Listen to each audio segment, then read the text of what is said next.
বিসমিল্লাহির রহমানির রহিম। এই সিগন্যাল দিন। বিসমিল্লাহির রহমানির রহিম। সুপ্রিয় শিক্ষার্থী, আসসালামু আলাইকুম।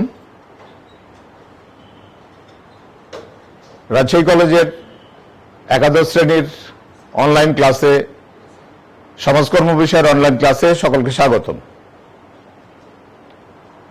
আজকে আমরা সমাজকর্ম বিষয়ের প্রাথমিক ধারণা নিয়ে আলোচনা করব। তোমাদের সাথে এই মুহূর্তে আছি আমি আব্দুল্লাহ আল মাহমুদ, অধ্যাপক, সমাজকর্ম বিভাগ, রাজশাহী কলেজ। আমাদের প্রথম ক্লাসে সকল শিক্ষার্থীকে স্বাগতম। শরতের এই সকালে তোমাদেরকে স্বাগত জানাই। জাতীয় ফুল শাপলার মাধ্যমে বাংলাদেশের শিক্ষার ক্ষেত্রে যেমন জাতীয় পর্যায়ের একটি শ্রেষ্ঠ শিক্ষা প্রতিষ্ঠান রাজশাহী কলেজ, সেখানে তোমাদের স্বাগত জানাচ্ছি। হাজারো ফুলের ভিড়ে যে ফুলটি আমাদের জাতীয় গৌরব নিয়ে আছে, সেই ফুলের শুভেচ্ছায়। সুপ্রিয় শিক্ষার্থী, আমরা মানবিক শাখার যে সকল শিক্ষার্থী তারা সমাজকর্ম বিষয় হিসাবে এটি নিয়েছ অথবা অনেকে এখনো নিতে আগ্রহী, সকলকেই আমাদের আজকের এই ক্লাসে স্বাগতম। মূলত সমাজকর্ম সম্পর্কে যদি আমরা আমাদের ধারণা নিই, ধারণা এই কারণে নেওয়ার প্রয়োজন, কেননা আমাদের মাধ্যমিক পর্যায়ে এই সমাজকর্ম বিষয় বলে কোনো বিষয় কিন্তু আমাদের কাছে নেই। মূলত আমরা সামাজিক বিজ্ঞান বা সমাজবিজ্ঞান নামে যেটা পড়ি, এরই প্রায়োগিক বা অ্যাপ্লাইড দিক হচ্ছে সমাজকর্ম। সুপ্রাচীন কাল থেকে মানবতাবোধ এবং ধর্মীয় অনুপ্রেরণা থেকেই অঙ্কুরিত হয়েছে সমাজ কল্যাণের। বর্তমানে তা বিভিন্ন পর্যায় অতিক্রম করে সমাজকর্মের রূপ লাভ করেছে। বর্তমান বিশ্বে সমাজকর্ম একটি বিজ্ঞান ভিত্তিক সাহায্যকারী পেশা, একই সাথে সমন্বয়ধর্মী সামাজিক বিজ্ঞান হিসাবে পরিচিত। রাজশাহী কলেজ অঙ্গনে সকল শিক্ষার্থীদের সমাজকর্ম বিভাগের পক্ষ থেকে আমরা শুরুতেই তো স্বাগত জানিয়েছি। আমরা আমাদের বিষয় সম্পর্কে আমরা মূলত একটু ধারণা পেলাম। সেই ধারণাটি হচ্ছে যে মানুষের যে একসময়কার মানবতাবোধ এবং ধর্মীয় অনুপ্রেরণার যে বিষয়টি ছিল, এই বিষয়েরই একটি পূর্ণাঙ্গ রূপ বা বিজ্ঞান ভিত্তিক রূপ হচ্ছে সমাজকর্ম, যেখানে মানুষকে সাহায্য করা হয় কিভাবে, যাতে করে মানুষ তার নিজের সমস্যা নিজেই সমাধান করতে সক্ষম হয়। তাহলে এই বিষয়টি পড়তে গিয়ে আমাদেরকে কি কি বিষয় শিখতে হবে বা কি কি বিষয় জানতে হবে, সেই দিকে আমরা আসি। আমরা যদি আমাদের পাঠ্যক্রমে দেখি, তাহলে আমাদের পাঠ্যক্রমের প্রথম পর্যায়ে যেটা আছে সেটা হচ্ছে সমাজকর্মের প্রকৃতি ও পরিধি। এই প্রকৃতি পরিধির মধ্যে সমাজকর্মের ধারণা, সমাজকর্মের লক্ষ্য উদ্দেশ্য, সমাজকর্মের প্রকৃতি বৈশিষ্ট্য, সমাজকর্মের পরিধি, এর গুরুত্ব এবং সমাজকর্ম শিক্ষার প্রয়োজনীয়তা। অর্থাৎ যে কোনো বিষয়, যেমন যদি আমি এই ক্লাসটি শুরু করেছি আমার নাম দিয়ে বা আমার পরিচিতি দিয়ে, ঠিক আমরা প্রথম পাঠে যে বিষয়টি পড়ব, সেই প্রথম পাঠের আমাদের বিষয়টি হচ্ছে সমাজকর্মের পরিচিতি, যে এটি কি এবং এর কি কি বৈশিষ্ট্য আছে, বা এর ব্যাপ্তি কতদূর ব্যাপী, বা এই বিষয়ের কি লক্ষ্য উদ্দেশ্য আছে, বা এটি বর্তমান সময়ের জন্য বা যুগের জন্য এটি কতটি গুরুত্বপূর্ণ, এটি আমাদের প্রথম পাঠের বিষয় যাবে। এরপরে যখন আমরা কাউকে জিজ্ঞেস করি তোমার নাম কি, এই নাম বলার পরে কিন্তু আমাদের কোথায় চলে আসতে হয়, যে তোমার পিতার নাম কি। অর্থাৎ আমরা একটা আইডেন্টিটি বা পরিচয়, এই আইডেন্টিটি বা পরিচয় বা কোথা থেকে এটি আসলো, এই বিষয়টি কিন্তু আমার আসে কোথা থেকে, এই যে সমাজকর্ম পেশার যে ঐতিহাসিক প্রেক্ষাপট, অর্থাৎ কিসের ভিত্তিতে বা কেমন করে এই সমাজকর্ম পেশাটি আসলো, এই বিষয়ে আমরা আমাদের দ্বিতীয় অধ্যায় আলোচ্য বিষয়। এখানে দরিদ্র আইন, তারপরে আছে সমাজকর্ম পেশার বিকাশে এই দরিদ্র আইনগুলোর ভূমিকা, সমাজকর্ম পেশার ইতিহাসে বিভিন্ন সংগঠন, যার মধ্যে দান সংগঠন সমিতি, এনএসডব্লিউ, সিএসডব্লিউ, এছাড়াও আছে শিল্প বিপ্লব, আর্থসামাজিক জীবনে শিল্প বিপ্লবের প্রভাব, সমাজকর্ম বিকাশে শিল্প বিপ্লবের ভূমিকা। এই বিষয়গুলো আমাদের দ্বিতীয় অধ্যায়ের আলোচ্য বিষয়। এরপরে আমাদের তৃতীয় অধ্যায়ে আমরা, যেহেতু সমাজকর্ম একটি পেশা, এই জন্য আমাদের পেশার ধারণা, যে এটি পেশাটি কি বা পেশার কি কি বৈশিষ্ট্য থাকে বা পেশার সাথে বৃত্তির সম্পর্ক কি, সমাজকর্ম পেশার বৈশিষ্ট্য, সমাজকর্ম পেশার গুরুত্ব, সমাজকর্ম পেশার মূল্যবোধের ধারণা ও ধরন, সমাজকর্ম মূল্যবোধের ধারণা, সমাজকর্ম পেশার মূল্যবোধ নীতিমালা এবং পেশা হিসাবে সমাজকর্ম, এই টোটাল বিষয়গুলো আমাদের তৃতীয় অধ্যায়ের আলোচ্য বিষয়। অর্থাৎ এখানে এসে আমরা একটা বিষয় কিন্তু একটু অবগত হতে পারছি, সেটি হলো সমাজকর্ম কিন্তু একটি পেশাদারী সামাজিক বিজ্ঞান। এই যে পেশাদারী সামাজিক বিজ্ঞান হওয়ার কারণে এর কিছু নিজস্ব মূল্যবোধ থাকে বা সেই মূল্যবোধগুলি মেনে চলতে হয়। সাথে সাথে এই মূল্যবোধগুলোর কি কি নীতিমালার উপরে ভিত্তি করে এই মূল্যবোধগুলো এবং মূল্যবোধগুলোর গুরুত্ব কি এবং পেশা হিসেবে সমাজকর্ম কিভাবে কাজ করে, এই সকল বিষয়গুলো কিন্তু তৃতীয় অধ্যায়ে আমরা জানতে পারব। এরপরে আমরা যদি আসি চতুর্থ অধ্যায়।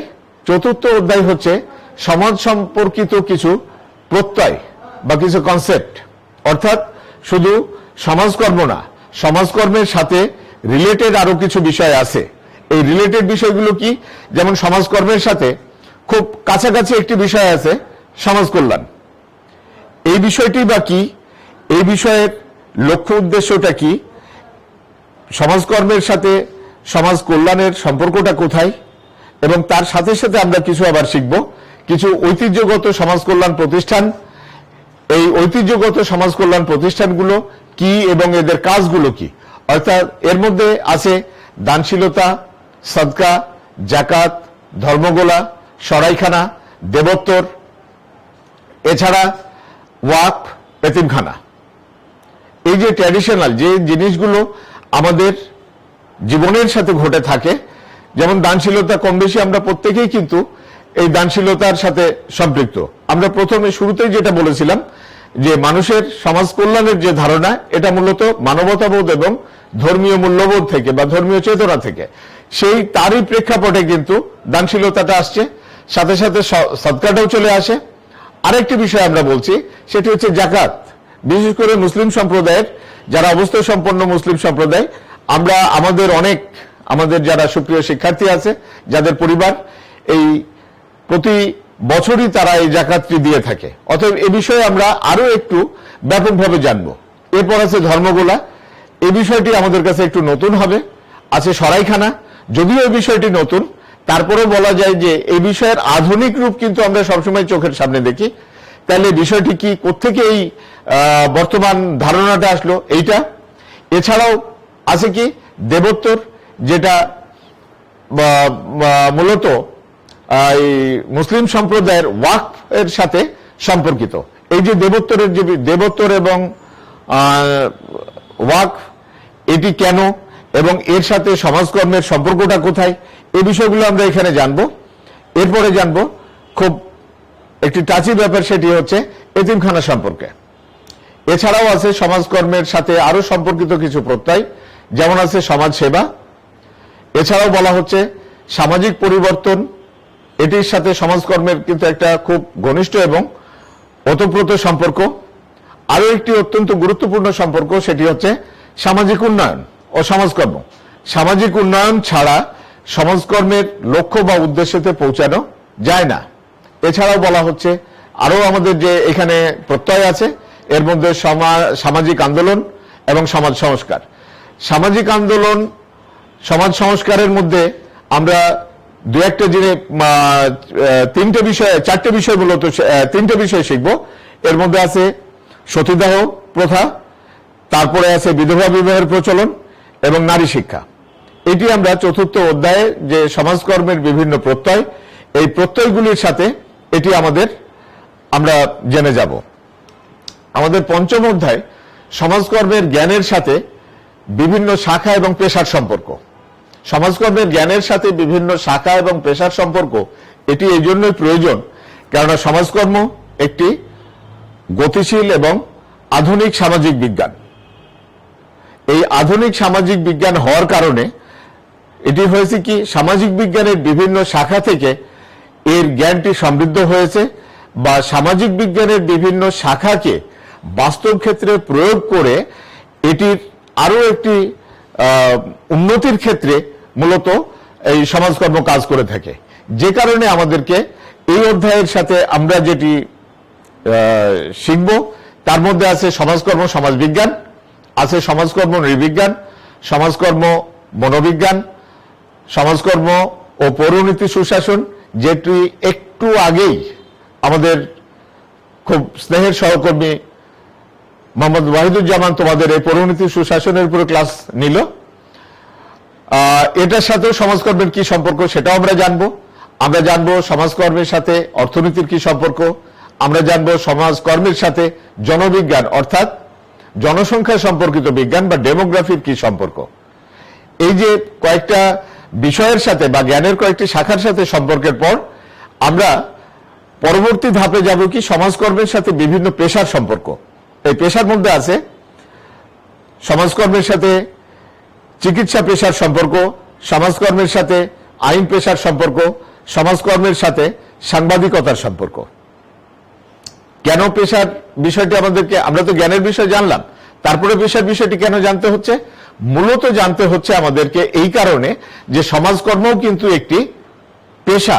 যেরকম ভাবে চিকিৎসা একটি পেশা অথবা আইন একটি পেশা, অর্থাৎ যিনি আইনজীবী তারটাও যেরকম পেশা, সমাজকর্মও কিন্তু একটি পেশা। এবং সাংবাদিকতা যেমন একটি পেশা, সমাজকর্ম একটি পেশা। এবং এগুলোর সাথে সমাজকর্মের সম্পর্কটা কোথায় বা সমাজকর্মের জ্ঞান এগুলোতে কিভাবে প্রয়োগ করা যায়, এই বিষয়টা এখানে আমরা সুন্দরভাবে অবগত হব। এবং সমাজকর্ম জ্ঞানের যে বিভিন্ন শাখা এবং এই শাখার সাথে পেশার যে একটা সমন্বিত প্রায়োগিক বিষয়, এই সমন্বিত প্রায়োগিক বিষয়টা আমরা জানতে পারবো। অর্থাৎ একজন সমাজকর্মীর চিকিৎসা বিষয়ে কেন জ্ঞান থাকা লাগবে, সে কিন্তু চিকিৎসা দিবে না, কিন্তু চিকিৎসার সাথে সম্পর্কিত আরো যে বিষয়গুলি আছে সেই বিষয়টি মূলত তিনি অবগত হবেন। এবং চিকিৎসা পেতে একজন রোগীকে চিকিৎসা পেতে যেমন ডাক্তার তাকে সহায়তা করবে, চিকিৎসা সেবা পেতে অর্থাৎ চিকিৎসার সাথে আনুষঙ্গিক যে বিষয়গুলো আছে এইগুলো পেতে সমাজকর্মী তাকে সহায়তা করবে। যেটির আমরা প্রায়োগিক দিক দেখি, আমরা সেটি কি দেখি, হাসপাতাল সমাজ সেবা বা হাসপাতাল সমাজকর্ম, চিকিৎসা সমাজকর্ম নামে সমাজকর্মের একটি শাখা আছে, যে শাখাতে এই বিষয়টি আসে। এরপরে আছে সমাজকর্ম আইন। একজন আইনজীবী তিনি আইনের কাজ ভালো মতো করেন, তার সাথে সমাজকর্ম পেশার কি সম্পর্ক এবং সমাজকর্মের জ্ঞান এই আইন পেশা চর্চার ক্ষেত্রে কি কি ভূমিকা পালন করে আমরা এই পর্যায়ে এসে জানব। এরপর আমরা আসছি সাংবাদিকতা। যদিও আমরা উচ্চ মাধ্যমিক পর্যায়ে সাংবাদিকতা কোনো বিষয় পড়ি না, এটি আরো উচ্চতর শ্রেণীতে অর্থাৎ স্নাতক শ্রেণীতে বিভিন্ন বিশ্ববিদ্যালয়ে সাংবাদিকতা পড়ানো হয়। এই সাংবাদিকতার কিন্তু আবার বিভিন্ন দিক, বিভিন্ন রকম ফের আছে। সমাজকর্ম পেশার সাথে সাংবাদিকতার সম্পর্ক বা সমাজকর্মের জ্ঞান কিভাবে সাংবাদিকতা এই পেশাটাকে আরো বেশি সমৃদ্ধ করতে পারে সে বিষয়ে এখানে আমরা জানব। তাহলে এই অধ্যায় থেকে আমরা কি করব, যে বিভিন্ন যে শাখা আছে সেই শাখাগুলো থেকে আমরা কি কি শিখেছি, কেমন আমাদের সমাজকর্মের সাথে এর রিলেশনটা কোথায়, এবং সমাজকর্মের সাথে এর আবার দূরত্ব বা পার্থক্যটা কোথায়, এই টোটাল বিষয়টা এসে আমরা পঞ্চম অধ্যায়ে জানতে পারবো বা শিখতে পারবো। শেখার দরকার এই কারণে যে প্রত্যেকটি জ্ঞানের শাখা একটি কিন্তু অপরটির সাথে ওতপ্রোতভাবে জড়িত। যেমন রাষ্ট্রীয় কাঠামো যদি বা রাষ্ট্রের গণতান্ত্রিক চর্চা যদি না থাকে সেখানে উন্নয়ন সম্ভব না। আবার উন্নয়নকে বাস্তবায়ন করতে গেলে বা উন্নয়ন আনতে গেলে কিন্তু সেখানে যে জিনিসটার প্রয়োজন পড়ে সেই জিনিসটা কি? সেই জিনিসটা হচ্ছে সেখানে কিন্তু একটা অর্থনীতির বিষয়ে চলে আসে। আবার যাদের জন্য কাজ, যাদেরকে নিয়ে কাজ, অর্থাৎ সেই জনগণ, এই জনগণ সেই কাজটিকে কতটা কিভাবে ধরবে বা জানবে বা কিভাবে নিবে, এটির বিষয়েও কিন্তু এই মনোবিজ্ঞানের জ্ঞান থেকে সমাজকর্মীরা অবগত হতে পারে। যে কারণে যেহেতু একটি প্রায়োগিক সামাজিক বিজ্ঞান হিসেবে বা সমন্বিত সামাজিক বিজ্ঞান হিসেবে সমাজকর্ম আমরা পাঠ্য হিসেবে পড়ছি, এই কারণে সমাজকর্মের পড়ার সাথে সাথে সামাজিক বিজ্ঞানের অন্যান্য দিক, শুধু সমাজ বিজ্ঞান না, তার সাথে পৌরনীতি সুশাসন, তার সাথে নৃবিজ্ঞান, তার সাথে মনোবিজ্ঞান, তার সাথে অর্থনীতি, এই সকল বিষয়ের জ্ঞান আমরা এই পর্যায়ে জানার বা শেখার চেষ্টা করব। ষষ্ঠ অধ্যায়, এই অধ্যায়টিকে আমরা বলতে পারি এটি হলো সমাজকর্ম বিষয়ের হার্ট, যেটি আমাদের প্রত্যেকটি মানুষের যতক্ষণ হার্ট সচল ততক্ষণ কিন্তু সেই মানুষটি সচল। যদি সেটি ফেল করে তাহলে কিন্তু আমার যত সুন্দর স্বাস্থ্য থাক না কেন, আমি যত সুদর্শন মানুষ হই না কেন, আমি যত যোগ্য জ্ঞান বা যোগ্যতা সম্পন্ন হই না কেন, আমার এই হার্টটা যদি অচল হয়ে যায় তাহলেই কিন্তু আমার সেটি আর কোনো আমার আইডেন্টিটি থাকবে না, আমার আইডেন্টিটি হয়ে যায় ডেড বডি। ঠিক একইভাবে সমাজকর্মের পদ্ধতিটা হচ্ছে মূলত সমাজকর্ম বিষয়ের হৃৎপিণ্ড স্বরূপ। এই ক্ষেত্রে যেহেতু আমরা শুরুতেই কিন্তু বলেছিলাম যে সমাজকর্ম হচ্ছে বিজ্ঞান ভিত্তিক ভাবে মানুষের সমস্যার সমাধান করে থাকে বা মানুষের সমস্যা সমাধানের বিজ্ঞান, এই যে বিজ্ঞান ভিত্তিক সমস্যা সমাধানের বিজ্ঞান বা জ্ঞানের একটি শাখা, সামাজিক জ্ঞানের একটি শাখা, বিজ্ঞান ভিত্তিক যে বিষয়টি করা হচ্ছে, এখানে এক একটি স্টেজ বা এক একটি স্টেপে কিন্তু এটি কাজ করে। কিরকম স্টেপে কাজ করে? যেমন আমাদের প্রথমে আমরা দেখছি আমাদের পরিচ্ছেদ 6.1 আছে ব্যক্তির ক্ষেত্রে সমাজকর্ম পদ্ধতি। এই ব্যক্তির ক্ষেত্রে সমাজকর্ম পদ্ধতি আমরা যদি পরপর আবার চলে যাই তাহলে সেখানে আছে ব্যক্তি সমাজকর্ম পদ্ধতির ধারণা, ব্যক্তি সমাজকর্মের উপাদান, ব্যক্তি সমাজকর্মের নীতিমালা। তাহলে এই যে ব্যক্তি সমাজকর্ম আমরা এতক্ষণ বললাম, তাহলে ব্যক্তি সমাজকর্মটা কি? তাহলে ব্যক্তি সমাজকর্ম জানার আগে বা আমরা একটু জানি যে ব্যক্তিটা কি। ব্যক্তিটা হচ্ছে সমাজের সব থেকে ক্ষুদ্র অণু ব্যক্তি। অর্থাৎ যখন আমি বলছি আমার থেকে নিঃসঙ্গ অসহায় আর কিন্তু কেউ নেই। আমিত্বেতে যখন আমি আসি তখন আমার সামনে পিছনে ডানে বামে না থাকে মা বাবা, না থাকে ভাই বোন, না থাকে সন্তান অথবা আদার্স কেউ, একেবারে সম্পূর্ণভাবে নিঃসঙ্গ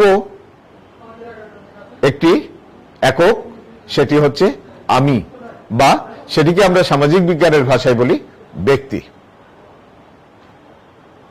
সমাজকর্মে এই তার সমস্যার সমাধানের যে কাজটি শুরু করে কিন্তু ব্যক্তির থেকে। আবার এই ব্যক্তিকে কেন্দ্র করে বা ব্যক্তির সমস্যার সমাধানের ক্ষেত্রে সমাজকর্মের যে পদ্ধতি, আমরা একটু ব্যক্তি সমাজকর্মের ধারণাতে যাই, যে ব্যক্তির সমস্যার সমাধান করে ব্যক্তিকে কি করা হচ্ছে, তার সমস্যা তার মতো করে সমাধান করতে যেন সে পারে, এই রকম সক্ষমতা অর্জনের একটা বিষয় মূলত হচ্ছে ব্যক্তি সমাজকর্ম। এখানে আমরা কি কি বিষয় নিয়ে, অর্থাৎ কি কি উপাদান নিয়ে ব্যক্তি সমাজকর্ম আছে এ বিষয়টি জানব, ব্যক্তি সমাজকর্মের কি কি নীতিমালা আছে সেটি জানব, এবং সমস্যাগ্রস্ত ব্যক্তির সমাধান করার জন্য কি প্রক্রিয়া অনুসরণ করা হয় বা কি প্রক্রিয়ার মাধ্যমে কাজটি করা হয় সেটি আমরা এই অধ্যায়ে জানব।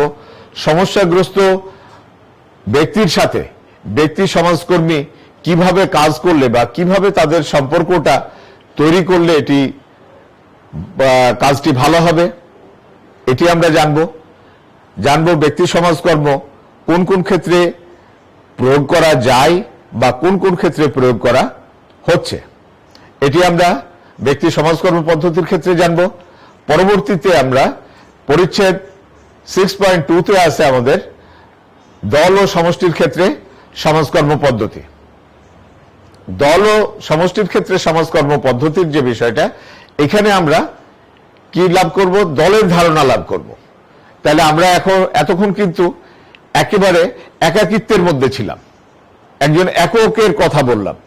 এখন কয়েকজন আমি যদি একত্রিত হয় তাহলে আমাদের কি হচ্ছে? কয়েকজন আমি একত্রিত হলে হয়ে যাচ্ছি আমরা, আর কয়েকজনও লাগবে না, একাধিক আমি একত্রিত হলেই সেটা কিন্তু হয়ে যাচ্ছে আমরা, আর আমরা হলেই হয়ে যাচ্ছে সেটি একটি দল। একাধিক ব্যক্তি যেখানে একই লক্ষ্য বা উদ্দেশ্যে একত্রিত হয় সেটিকে মূলত বলা হচ্ছে দল।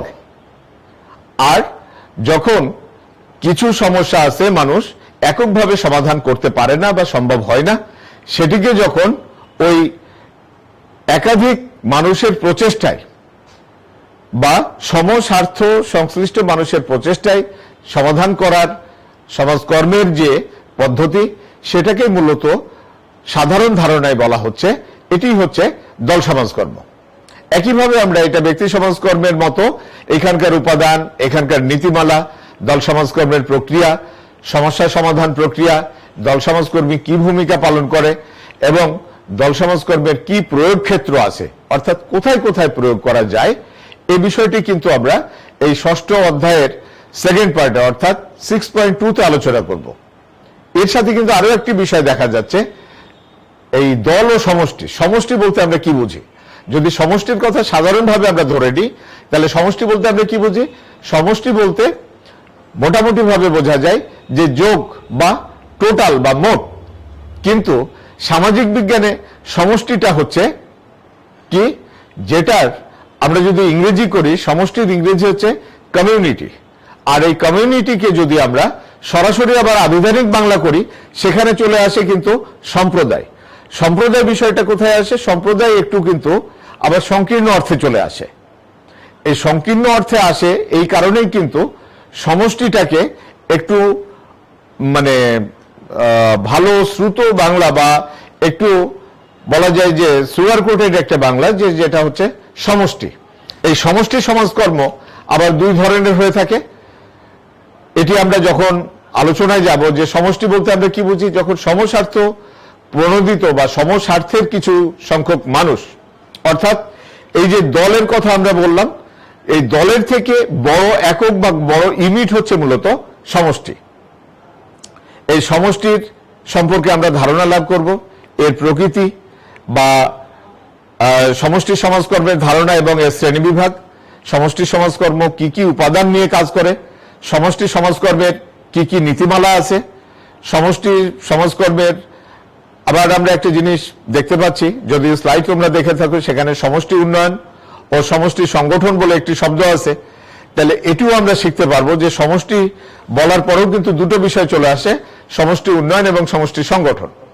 কোন কোন ক্ষেত্রে সমষ্টি উন্নয়ন এবং সমষ্টি সংগঠন প্রয়োগ করা যায়, এবং আরো একটি বিষয় আসে, সেটি হচ্ছে এই যে সমাজকর্মের যে পদ্ধতিগুলোর কথা আমরা বললাম, অর্থাৎ দল সমাজকর্মের কথা বললাম, ব্যক্তি সমাজকর্মের কথা বললাম, দল সমাজকর্মের কথা বললাম, এবং বললাম কি সমষ্টি উন্নয়ন ও সমষ্টি সংগঠন। এইগুলোই মূলত হচ্ছে সমাজকর্মের মৌলিক পদ্ধতি বা বেসিক মেথড। এই মৌলিক পদ্ধতিগুলোর মধ্যে পারস্পরিক আবার সম্পর্কটা কোথায় আছে, অর্থাৎ ব্যক্তি সমাজকর্মের সাথে দল সমাজকর্মের, ব্যক্তি সমাজকর্মের সাথে সমষ্টি সমাজকর্মের, দল সমাজকর্মের সাথে সমষ্টি সমাজকর্মের, দল সমাজকর্মের সাথে ব্যক্তি সমাজকর্মের, এই যে পারস্পরিক একটা সম্পর্ক বা আন্তঃসম্পর্কের বিষয়টি আমাদের আলোচ্য বিষয় এই অধ্যায়ে।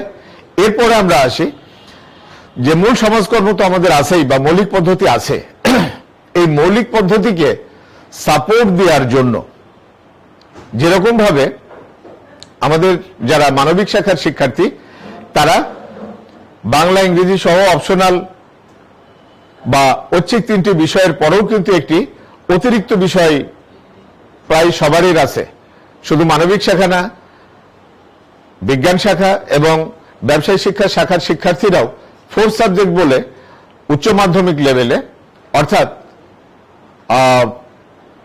একাদশ দ্বাদশ শ্রেণীতে 4 সাবজেক্ট একটি বিষয় তারা অ্যাডিশনাল অতিরিক্ত পেপার হিসাবে যোগ করে। সেই অতিরিক্ত পেপারের কাজ কি, যে একটু জ্ঞানের পরিধিটাকে বাড়ানো, তার সাথে সাথে রেজাল্টটাকেও বাড়ানো, রেজাল্টটাকেও আরো বেশি ভালো করা। এই যে রেজাল্টটাকে আরো বেশি ভালো করার থেকেও বেশি গুরুত্বপূর্ণ হচ্ছে জ্ঞানের পরিধিটা বাড়ানো। সেই জ্ঞানের পরিধি বাড়ানোর মতো করে, বাড়ানোর মতো যেরকম একটি অতিরিক্ত বিষয় আছে, এই 4 সাবজেক্ট বা ঐচ্ছিক বিষয়গুলো আছে, ঠিক একইভাবে সমাজকর্মের মৌলিক পদ্ধতিগুলোকে সঠিকভাবে বা যথাযথভাবে প্রয়োগ করার জন্য বা বিজ্ঞান ভিত্তিকভাবে প্রয়োগ করার জন্য কিন্তু এর সাপোর্টেও কিছু জিনিস থাকে। আমরা আরো একটি উদাহরণ নিতে পারি, যেমন একজন ড্রাইভার, সে কিন্তু গাড়ি চালায় বা গাড়ির চালক, আর এই ড্রাইভারকে কিন্তু সম্পূর্ণভাবে ড্রাইভার নিয়ন্ত্রণ করে গাড়ি, আর ড্রাইভারকে নিয়ন্ত্রণ করে থাকে তার যে সাহায্যকারী বা হেল্পার হিসেবে আমরা যাকে চিনি। সে কিন্তু দরজার কাছে দাঁড়িয়ে থেকে ড্রাইভারকে পুরোপুরি বিভিন্নভাবে ডিরেকশন দিতে থাকে বা বিভিন্নভাবে নির্দেশনা দেয়। এই যে মূল চালক কিন্তু ড্রাইভার বা চালক, গাড়ি সম্পূর্ণভাবে নিয়ন্ত্রণ করছে সেই ব্যক্তিটি, আর ড্রাইভার তাকে হেল্পার বা সাহায্যকারী যে থাকে সে করে কি আনুষঙ্গিক কিছু নির্দেশনা দেয়। এই যে আনুষঙ্গিক নির্দেশনা দেওয়ার যে বিষয়টা, এইরকমই কিন্তু সমাজকর্মে ঠিক আছে কিছু সহায়ক পদ্ধতি। এই সহায়ক পদ্ধতিগুলোর মধ্যে আছে সমাজকর্ম প্রশাসন, সামাজিক কার্যক্রম এবং সমাজকর্ম গবেষণা। অর্থাৎ আমরা যে ব্যক্তি সমাজকর্মের কথা বললাম, দল সমাজকর্মের কথা বললাম, সমষ্টি সমাজকর্মের কথা বললাম, এগুলিকে যখন আমরা প্রয়োগ করব, এই প্রয়োগ যে প্রশাসনের মাধ্যমে হয়ে থাকে, মূলত সাধারণ কথায় আমরা সেটাকে সমাজকর্ম প্রশাসন হিসাবে চিহ্নিত করি। আবার এই যে প্রশাসনের যে কর্মসূচিগুলো গ্রহণ করা হয়, সেগুলি কতটি উপযোগী হচ্ছে বা কতটা এটা মানে মানুষের উপকারার্থে কাজে লাগছে, এই বিষয়টা কিন্তু জানা যায় মূলত গবেষণার মাধ্যমে। আরেকটি থাকছে সামাজিক কার্যক্রম। সামাজিক কার্যক্রম বিষয়টি হচ্ছে কোনো বিষয়ে আইন বা কোনো বিষয়ে সংস্কার করতে হলে বা সংস্কার করার জন্য শুরুতে যে জিনিসটা প্রয়োজন পড়ে, যে সেটার পক্ষে জনমত সৃষ্টি করা, অর্থাৎ জনগণকে সেটি সম্পর্কে জানানো, জনগণকে অবহিত করা বা অবগত করা। এই যে জনগণকে অবহিত বা অবগত করার সাথে সাথে কি করা হয়, তাদের একটা মানসিক পরিবর্তন আনা এবং পরিবর্তনটা গ্রহণ করার একটা মানসিকতা তৈরি হয়। যেমন আমরা খুব সহজেই বলতে পারি যে আমাদের দেশে প্রাথমিক শিক্ষা বা প্রাইমারি শিক্ষাটা কিন্তু বাধ্যতামূলক। এই বাধ্যতামূলক করার জন্য সরকার কিন্তু আগে জনগণকে বিভিন্নভাবে বিভিন্ন মিডিয়ার মাধ্যমে কিন্তু আগে জানিয়েছে, বুঝিয়েছে, বা সেরকম একটা ক্ষেত্র তৈরি করে তারপর কিন্তু আইনটা প্রণয়ন করেছে। অথবা নারী নির্যাতনের ক্ষেত্রে আমরা বলতে পারি, নারী নির্যাতনের ক্ষেত্রে কি হয়, যে নারী নির্যাতন এটা যে খারাপ, বা একজন মানুষ হিসাবে সমাজের একটা ব্যালেন্স ভূমিকা রাখার জন্য পুরুষ এবং নারীর সমান ভূমিকা, অথবা বলতে পারি একটি পরিবারের সন্তান হিসাবে একটি কন্যা সন্তান এবং একটি পুত্র সন্তান উভয়ই কিন্তু সকল কিছু একজন মানুষ হিসাবে যেমন যথাযথভাবে পালন করতে পারে, এই যে এর উপরে প্রেক্ষাপটে যে নারী নির্যাতনের ভয়াবহতা, নারী নির্যাতনের যে বিভিন্ন দিক আগে জনমত সৃষ্টির মাধ্যমে তারপর সেটিকে জনগণের কাছে আইনে রূপান্তরিত করে সেটি যখন প্রয়োগ করার যে বিষয়টি আসে, সেটি কিন্তু মূলত হচ্ছে আমাদের সামাজিক কার্যক্রমের আওতার বিষয়। আর এই যে সমাজকর্ম প্রশাসন, সমাজকর্ম গবেষণা এবং সামাজিক কার্যক্রম, এগুলো কিন্তু মূলত আমরা যদি আমাদের থেকে দেখি সমাজকর্ম প্রশাসনের ধারণা, প্রশাসনের উপাদান এবং প্রশাসনের গুরুত্ব। এই বিষয়গুলো এই আমাদের পরিচ্ছেদ 6.3-তে এটি আছে সামাজিক কার্যক্রমের ধারণা, সামাজিক কার্যক্রমের উপাদান, সামাজিক কার্যক্রমের প্রক্রিয়া, সামাজিক কার্যক্রমের গুরুত্ব।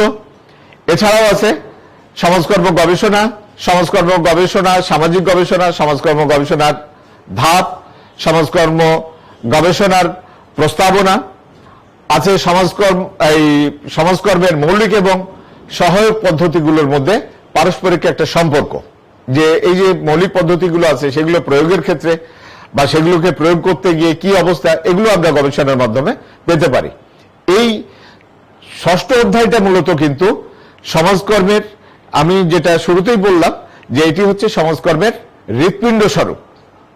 এটি এই ষষ্ঠ অধ্যায় থেকে আমরা জানতে পারবো।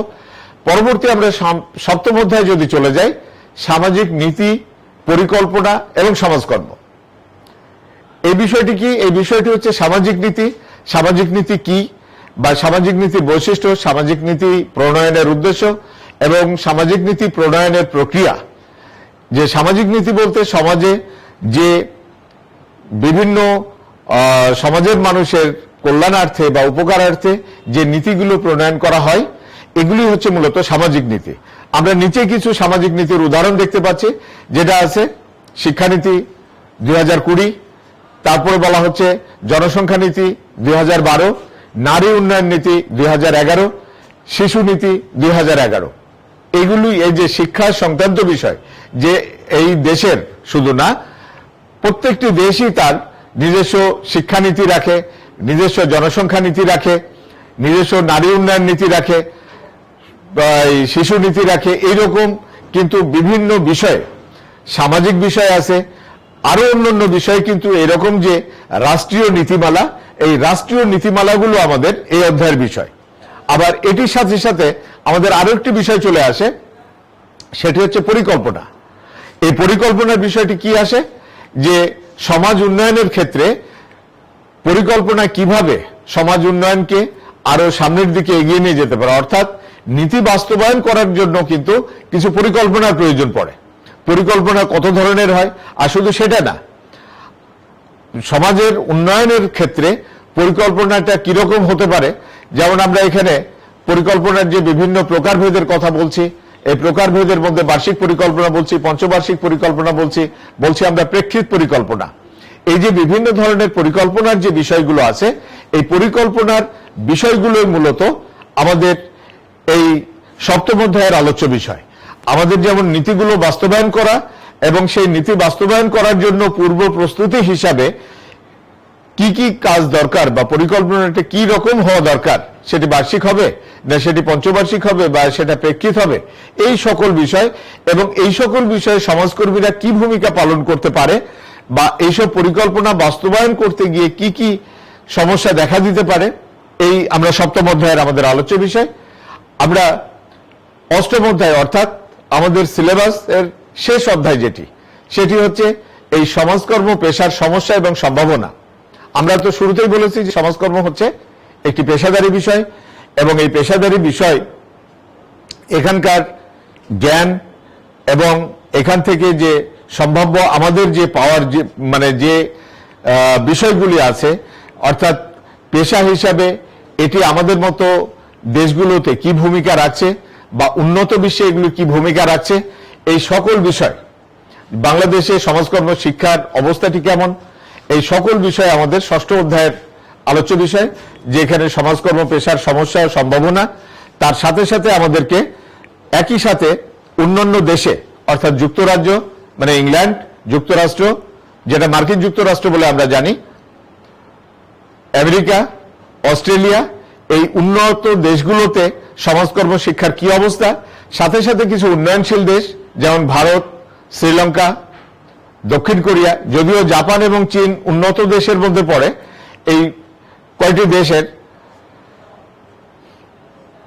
8 থেকে 9টি দেশের আমরা সমাজকর্মের মোটামুটি ভাবে সমাজকর্ম শিক্ষার বিষয়টা যদি আমরা দেখতে পারি, তাহলে হবে কি যে আমরা আমাদের দেশের সাথে এইসব দেশের সমাজকর্ম শিক্ষার যে ভেরিয়েশনটা আছে, এই বিষয়টা আমরা ভালোভাবে জানতে পারবো আমাদের এই অষ্টম অধ্যায়ের মাধ্যমে। সুপ্রিয় শিক্ষার্থী, মূলত এই 8টি অধ্যায়ে কিন্তু আমাদের সমাজকর্ম বিষয়টি প্রথম পত্রটি। আমরা আমার পূর্ববর্তী যিনি ক্লাস দিলেন আমার স্নেহাস্পদ ওয়াহিদুজ্জামান, প্রভাষক রাষ্ট্রবিজ্ঞান, সে কিন্তু তোমাদেরকে একটি সুন্দর দিক নির্দেশনা দিয়ে গেছে। ওভারঅল আমাদেরও কিন্তু একই ধরনের দিক নির্দেশনা। কথাগুলোর আমি ব্যক্তিগতভাবে রিপিটেশন করছি না। রাজশাহী কলেজ পরিবারের সাথে তোমরা যুক্ত হতে পেরে যেমন গর্বিত, ঠিক সত্যিকার অর্থে এরকম একটি গর্বের জায়গায় আমি ব্যক্তিগতভাবে তোমাদের থেকে একেবারে বলা যায় যে ঠিক 40 বছর পূর্বে আমিও কিন্তু এই বিদ্যায়তনের একাদশ শ্রেণীর শিক্ষার্থী ছিলাম এবং 1980 সালে প্রথম 7 সেপ্টেম্বর আমি আমার একাদশ শ্রেণীর ক্লাসে উপস্থিত হই। এই যে রাজশাহী কলেজের একটি পবিত্র শিক্ষাঙ্গনে তোমাদের পদচারণা তোমাদেরকে আরো বেশি উৎসাহিত করবে জ্ঞান বিকাশ, জ্ঞান চর্চার ক্ষেত্রে এবং পরবর্তীতে তোমাদের ব্যক্তিগত জীবনে, সেটি নিঃসন্দেহে বলা যায়। এখন আমরা আমাদের মূল বিষয় অর্থাৎ আমরা যে সাবজেক্টের সাথে সম্পৃক্ত সেই বিষয়টি নিয়ে তোমাদের সাথে একটু আলোচনায় আসি। আমরা তো সিলেবাসের সব জায়গায় গেলাম, এবার আসি আমরা ঠিক সমাজকর্ম, আমি শুরুতে একটু বলেছিলাম, এবার আসি সমাজকর্ম সম্পর্কে আমাদের ধারণাতে। আমরা জানি যে আমরা তো মানুষ স্বভাবতই সামাজিক জীব। এই যে সমাজবদ্ধ হয়ে বাস করা, এটা আমাদের একটা কি বলা যায় জন্মগত একটা নেচার বা প্রকৃতি। আদিম যুগ থেকে মানুষের জীবনধারা বলি বা চলাচল বলি সবকিছুই ছিল সহজ সরল। সেই সহজ সরল জীবনধারাতে মানুষ কিন্তু মানুষের প্রতি সহানুভূতিশীল ছিল। কি থেকে? তার মানবতা বোধ থেকে। সেই মানবতা বোধটা কিন্তু সৃষ্টিকর্তাই মানুষের মধ্যে প্রাকৃতিকভাবেই দিয়ে দেয়। আর এই প্রাকৃতিকভাবে যে মানবতা বোধ, এখান থেকেই মানুষ কিন্তু বিচ্ছিন্ন ভাবে একে অপরকে সেবা করত। কিরকম ভাবে? সেই শিকার জীবনের কথা যদি আমরা বলি, সেই একেবারে সভ্যতার সূচনা লগ্নের কথা যদি বলি, মানুষ সকল একটি যে মানুষ গোত্র ভিত্তিক বা দল ভিত্তিক যে বসবাস করত, সেখানে কিন্তু একটা দল বা গোত্রের সকলে কিন্তু খাদ্য সংগ্রহ বা শিকার এগুলো কিন্তু করতে যেতে পারত না। সেখানে শিশু থাকতো, সেখানে অসুস্থ বৃদ্ধ থাকতো, সেখানে গর্ভবতী মহিলা থাকতো। যারা সবল সুঠম দেহের অধিকারী ছিল তারাই কিন্তু শিকার করে এনে বা খাবার জোগাড় করে তারা নিজেরা নিয়ে আসতো এবং তার সেই দল বা তার সেই গোত্রের মধ্যে কিন্তু তারা অন্যান্যদের সাথে এটি কি করত? শেয়ার করে বা ভাগাভাগি করে খেত বা এইভাবেই তারা কিন্তু জীবনযাপন করত। আবার যদি কোনো বন্য পশু বা কোনো প্রতিকূল অবস্থার মোকাবেলা করতে হতো, তাহলে কিন্তু সেই গোত্রের মধ্যে যারা ওইরকম শক্তিশালী বা বলশালী ছিল তারাই কিন্তু সামনে এগিয়ে যেত এবং এটা প্রতিরোধ করার চেষ্টা করত। এটি ছিল কিন্তু মানুষের একটা সেই প্রাথমিক যুগে একটা সহজাত বিষয়। সেই সহজাত বিষয় থেকেই কিন্তু মানুষের মধ্যে মানুষের জন্য কিছু করার একটা ধারণা আসে, মানুষের অন্যের জন্য কিছু একটা কি বলা যায় অনুভব করা বা তার জন্য কিছু করার একটি বিষয় চলে আসে। যে বিষয়টা ছিল সম্পূর্ণভাবে ইচ্ছাধীন এবং আরেকটি বিষয় ছিল যে মনোভাবটা ছিল কিন্তু অসংগঠিত। ইচ্ছা হলো করলাম, ইচ্ছা হলো না হলো করলাম না। আর সেই প্রাথমিক যুগে বা তার পরবর্তী সময়ে দেখা গেছে এগুলো ছিল মূলত বস্তুগত সাহায্য নির্ভর, অর্থাৎ কোনো কিছু দিয়ে সাহায্য করে দেওয়ার একটা প্রবণতা। কিন্তু যখনই মানুষের জ্ঞান বিজ্ঞান উন্নত হতে থাকলো, মানুষ আস্তে আস্তে ক্রমান্বয়ে জ্ঞান বিজ্ঞানের ক্রমবিকাশ ঘটতে থাকলো। এতে করে হলো কি মানুষের আর্থসামাজিক এবং মনস্তাত্ত্বিক বিভিন্ন পরিবর্তনগুলো আসলো। এই যে আর্থসামাজিক এবং মনস্তাত্ত্বিক পরিবর্তন, এর ফলশ্রুতিতে হলো কি মানুষের জ্ঞান বিজ্ঞানের উন্নতির সাথে সাথে মানুষের জীবন ব্যবস্থা বা জীবনযাত্রা জটিল হতে থাকলো। এই যে জীবন ব্যবস্থা জটিল হতে থাকার ফলে যে জিনিসটা আসলো আরেকটু ভাবে, সেটা হলো যে জ্ঞান বিজ্ঞানের উন্নতি হচ্ছে, মানুষ আস্তে আস্তে তার চিন্তা চেতনা সবকিছুকে প্রসারিত করছে। এই যে চিন্তা চেতনার প্রসারিত হওয়া, আস্তে আস্তে কিন্তু মানুষের আত্মকেন্দ্রিকতাও কিন্তু বেড়ে যেতে থাকলো। মানুষ এই আদিম যুগের সহজ সরল জীবনযাপন থেকে যখন ক্রমান্বয়ে সভ্যতার দিকে এগোতে থাকলো, সেই সভ্যতার এক পর্যায়ে আসলো শিল্প বিপ্লব। এই শিল্প বিপ্লবের ফলশ্রুতিতে কি হলো, মানুষের জীবনে একটা ব্যাপক পরিবর্তন আসলো। এই ব্যাপক পরিবর্তনের ফলে মানুষ এর যে চিন্তা ভাবনা, এই চিন্তা ভাবনাতে এই ব্যবস্থাটিকে মানে শিল্প বিপ্লবের ফলশ্রুতিতে জীবনে যে একটা বড় পরিবর্তন আসলো, এই পরিবর্তনটাকে ওভারকাম করার জন্য বা পরিবর্তনটাকে সেভাবে মেটানোর জন্য একটা বৈজ্ঞানিক বা বিজ্ঞান ভিত্তিক ব্যবস্থা হিসাবে কিন্তু আধুনিক সমাজকর্মের উদ্ভব হলো। এবং এটি যতটা না বিষয়, তার থেকে এটি বড় হচ্ছে একটি সাহায্যকারী পেশা বা পরিকল্পিত পরিবর্তনের মাধ্যমে মানুষের জীবনমানকে উন্নত করে দেওয়ার একটা ব্যবস্থা। আর নতুন সামাজিক বিজ্ঞান হিসাবে এই বিষয়টি কি করছে যে এটা একটা নবীন সামাজিক বিজ্ঞানের শাখা। এই নবীন সামাজিক বিজ্ঞানের শাখা হওয়ার কারণে এখানে এটার কোনো সার্বজনীন সংজ্ঞা বা সার্বজনীনভাবে এটার ধারণা দেয়া যায়নি। সমাজকর্মের একজন বিখ্যাত ব্যক্তিত্ব ওয়াল্টার আর্থার ফ্রিডল্যান্ডার, তিনি সমাজকর্ম সম্পর্কে বলছেন, সমাজকর্ম বৈজ্ঞানিক জ্ঞান ও মানবিক সম্পর্ক বিষয়ক দক্ষতা সম্পন্ন এমন এক পেশাদার সেবাকর্ম যা ব্যক্তিকে একক বা দলীয়ভাবে ব্যক্তিগত সামাজিক সন্তুষ্টি ও স্বাধীনতা লাভে সহায়তা করে। ওয়াল্টার ফ্রিডল্যান্ডার ইনি মার্কিন যুক্তরাষ্ট্রের একজন সমাজকর্মের পণ্ডিত ব্যক্তি। আমরা সমাজকর্ম বিষয়টি পড়তে গিয়ে বিভিন্ন জায়গায় কিন্তু আমাদের ওয়াল্টার ফ্রিডল্যান্ডার সম্পর্কে তার কথাগুলো আসবে। আমরা তার ছবি দেখতে পাচ্ছি আমাদের স্লাইডে। সেখানে তিনি যে কথাটা বলছেন যে এটি একটি বৈজ্ঞানিক জ্ঞান ও মানবিক সম্পর্ক বিষয়ক দক্ষতা সম্পন্ন পেশাদার সেবাকর্ম। একদিকে বিজ্ঞান ভিত্তিক জ্ঞানও যেমন আছে, আবার মানবিকতা বোধ, এই দুটোর একটা সংমিশ্রণ বা মিশেল আছে। সেটা কি করছে, দক্ষতা সম্পন্ন পেশাদার সেবাকর্ম। এটা কিন্তু দক্ষতা অর্জন না করলে পেশাদার সেবা দেয়া যায় না।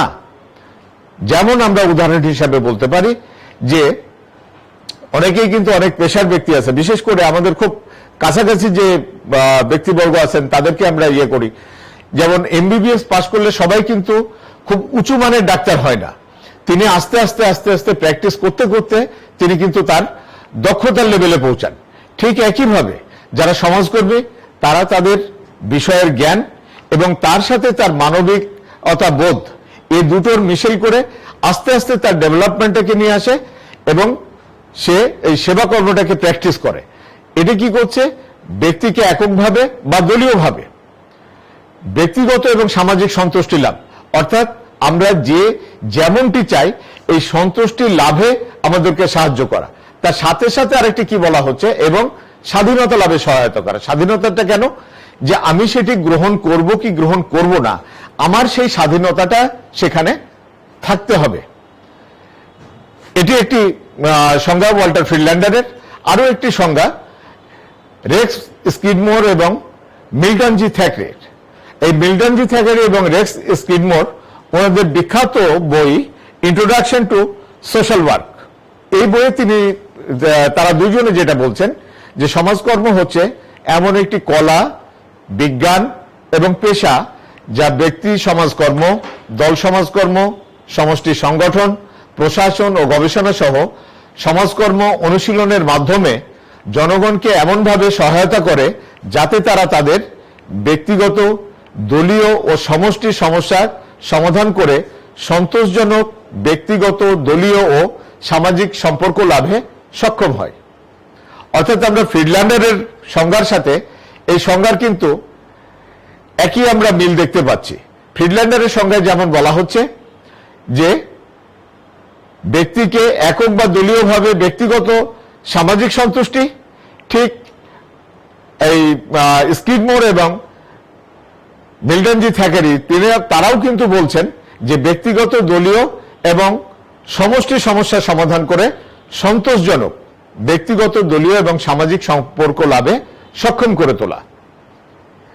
এই মূলত দুটো সংজ্ঞাকে যদি আমরা আমাদের মতো করে আমরা কনক্লুশনে যেতে চাই, তাহলে দেখা যায় কি যে এই দুটোর থেকে বলা যায় যে এটা বিজ্ঞান ভিত্তিক একটা সাহায্যকারী পেশা, যা কি করছে ব্যক্তি, দল, সমষ্টির বিভিন্ন সমস্যা সমাধান, উন্নয়নে কতগুলো বিশেষ পদ্ধতির মাধ্যমে, বিশেষ পদ্ধতি ওই যে আমরা আমাদের সিলেবাসের 6ষ্ঠ অধ্যায়ের কথা বলেছি, সেই বিশেষ পদ্ধতি ব্যক্তি সমাজকর্ম, দল সমাজকর্ম, সমষ্টি সমাজকর্ম এবং সমাজকর্ম প্রশাসন, সামাজিক কার্যক্রম, সমাজকর্ম গবেষণা, এই বিশেষ পদ্ধতির মাধ্যমে কি করছে, এমনভাবে সহায়তা করা যাতে করে তারা নিজেরা নিজেদের সম্পদ এবং সামর্থ্য ব্যবহারের মাধ্যমে নিজেরা নিজেদের সমস্যার সমাধান করতে সন্তোষজনক জীবন মানে পৌঁছাতে পারে।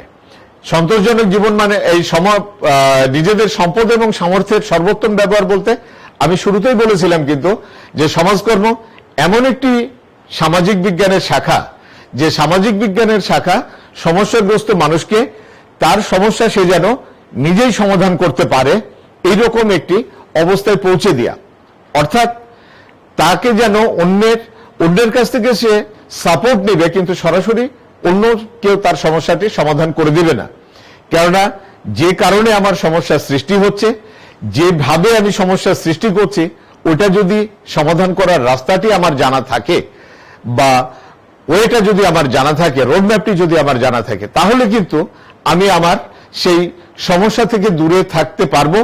সাথে সাথে ওই যে কি বলা হচ্ছে সন্তোষজনক জীবনমান, অর্থাৎ যে জীবনমানের লেভেলে পৌঁছলে আমার ব্যক্তি জীবন, আমার সামাজিক জীবন বা পারিবারিক জীবন, অর্থাৎ টোটাল বিশ্ব বা পৃথিবীটা একটা সুখী সমৃদ্ধশালী বিশ্বে পরিণত হবে বা দেশে পরিণত হবে, এরকম একটি লক্ষ্য। সহজভাবে যেটা আমরা একেবারে পিন পয়েন্টে চলে আসছি, সমাজকর্ম একটি সাহায্যকারী পেশা যা মানুষকে এমনভাবে সাহায্য করে যাতে তারা নিজেরা নিজেদেরকে কি করতে পারে, সাহায্য করতে পারে। যে আমার সমস্যা আমি যখন নিজেই এটি সমাধান করতে সক্ষম হব, এজন্য আমার সাপোর্ট লাগবে কিছু। এখন আমার চিকিৎসা যদি দরকার পড়ে তাহলে কিন্তু আমাকে ডাক্তারের কাছে যেতে হবে, ওই চিকিৎসা আমি করব না, কিন্তু সেই যে ডাক্তারের কাছে যাওয়ার মতো আমার কিন্তু ওয়ে বা রাস্তাটি তৈরি করে নিতে হবে। আবার ডাক্তার যে আমাকে নির্দেশনাগুলো দিবেন, সেই নির্দেশনাগুলো মেনে চলার সক্ষমতা আমাকে করতে হবে। খুব সাধারণভাবে আমরা তো বিভিন্ন ধরনের ওষুধ খেয়ে থাকি, বিভিন্ন ছোট বড় অনেক সময় রোগে আক্রান্ত হই। যদি কেউ আমরা অ্যান্টিবায়োটিক খাই, ডাক্তার সাহেবরা কিন্তু একটা নির্দিষ্ট সময় দিয়ে দেয় যে 8 ঘন্টা পর, অথবা কোনো অ্যান্টিবায়োটিক আছে 6 ঘন্টা পর। বাস্তবিক অর্থে কিন্তু আমাকে সেই 8 ঘন্টা মধ্যেই কিন্তু বা 8 ঘন্টা পরের সাথে সাথে একটি 8 ঘন্টা পরে খেলাম, আরেকটি 9 ঘন্টা পরে খেলাম, এটি কিন্তু আমার ডাক্তারের নির্দেশনা না। বা সারাদিনে যে কোনো একবার খেয়ে নিলাম, সেটাও কিন্তু নির্দেশনা না। নির্দেশনাটি হচ্ছে ডাক্তার সাহেবের যে 24 ঘন্টার মধ্যে আমাকে 3টি খেতে হবে বা 4টি। যদি 3টি খেতে হয় তাকে আমাকে 8 ঘন্টার মধ্যে, যদি 4টি খেতে হয় তাহলে আমাকে 6 ঘন্টার মধ্যে।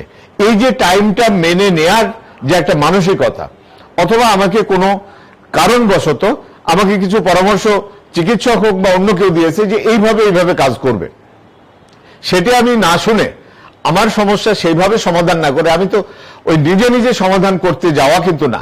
আমাকে ওয়ে বা রাস্তাটা বলে দিবে, সে ওয়ে বা রাস্তা থেকে যেটি আমার ব্যক্তিগত পর্যায়ে হবে সেটি ব্যক্তিগতভাবে বা নিজে সমাধান করা। কিসের মাধ্যমে? নিজস্ব সম্পদ এবং নিজস্ব, আর শুধু সম্পদ বলতে কিন্তু টাকা পয়সা বা বস্তুগত সম্পদ না, জমি জায়গা বাড়ি ঘর এটি না। সম্পদ আমার নিজের মেধা, আমার মানসিকতা, আমার যে আছে, আমার যে জ্ঞান বুদ্ধিটি আছে, এটিও কিন্তু আমার বড় সম্পদ।